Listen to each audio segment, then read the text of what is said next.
Assalamu Walaikum. Hello friends, how are you? Welcome back to my another video.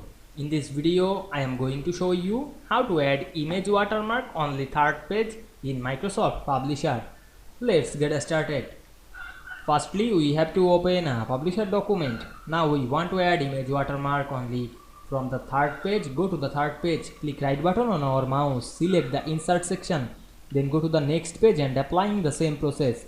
Then go back the third page, then go to view menu, select master pages option, then go to the insert menu, click picture option, then choose picture from our file and insert it. Then resize the picture some small.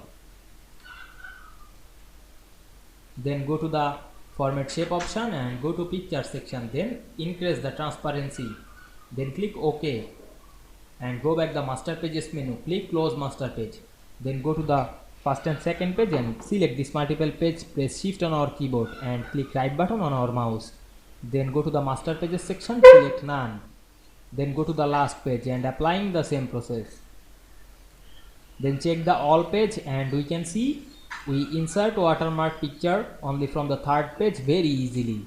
I hope you enjoyed the video. Please like, comment, share and subscribe my channel. Thanks for watching.